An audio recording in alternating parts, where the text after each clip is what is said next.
Le tribunal vient de confirmer que non, en France, le fait de dire que Yahya Sinwar érigé en héros, ça n'est pas une apologie du terrorisme.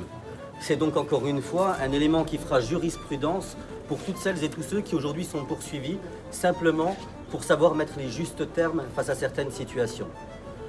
Le tribunal m'a relaxé, je viens de le dire, sur plus d'un tiers.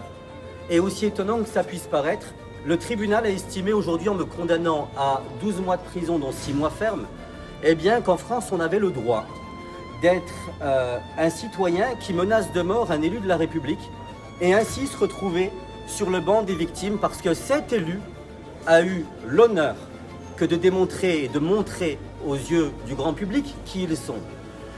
Mon crime aujourd'hui, c'est d'avoir fait du doxing, diffusion d'informations personnelles. Ça paraît dingue comme ça, voire même irresponsable.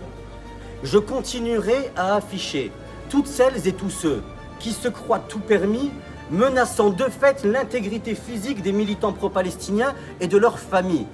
Si c'était à refaire, comme je l'ai dit au tribunal, je le referais de la même manière. Madame Bitan, partie civile, était dans un groupe de 540 fanatiques sionistes, mouillés dans un trafic d'armes à destination d'Israël avec la complicité de M. Marciano, membre de la police aux frontières. Lorsque je fais mes révélations, que je saisis le parquet national antiterroriste, celui-ci refuse de se saisir. Mais la réalité, vous savez, c'est que si ça avait été Ismaël Boudjekada dans ce groupe, ou un Mohamed, ou une Yasmina, nos portes, elles auraient pété à 6 h du matin. Voilà où on en est. J'ai fait mon devoir. Aujourd'hui, le défenseur des droits est en train de juger la possibilité de me reconnaître lanceur d'alerte. Cette décision du tribunal, pour laquelle je vais immédiatement interjeter appel, n'est que temporaire. Les juges, je le dis, ont cédé à la pression de ces partis civils sionistes qui ont osé les menacer à la barre. Et lorsqu'à la barre, nous constatons qu'un magistrat parle hébreu, se permettant de faire la traduction pour certaines parties civiles, effectivement, ça nous inquiète.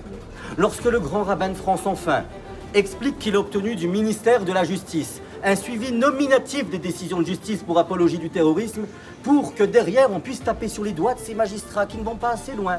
C'est une violation de l'article 64 de notre Constitution qui sacralise l'indépendance de la justice. De ce point de vue-là, je vous le dis, ces condamnations ne me feront pas reculer. Je continuerai avec la même détermination tant que le peuple palestinien se fera massacrer et tant que nos libertés fondamentales continueront d'être piétinées par celles et ceux qui, ne vous en trompez pas justement, utilisent la haine du juif comme terreau sur lequel poussent justement tous ces procès. En réalité, ils vous font croire qu'ils luttent contre la haine des juifs, mais ce sont eux les responsables, en premier plan, du fait que des gens font des amalgames parce qu'ils instrumentalisent le judaïsme. Il faut le dire, il faut être extrêmement ferme, et vous savez, on ne muselle pas nos idées. Ils peuvent enfermer nos corps, comme on le dit, mais ils n'enfermeront jamais nos esprits. On le voit avec la résilience du peuple palestinien, qui est la seule boussole que nous ayons, et je vous remercie. Merci beaucoup.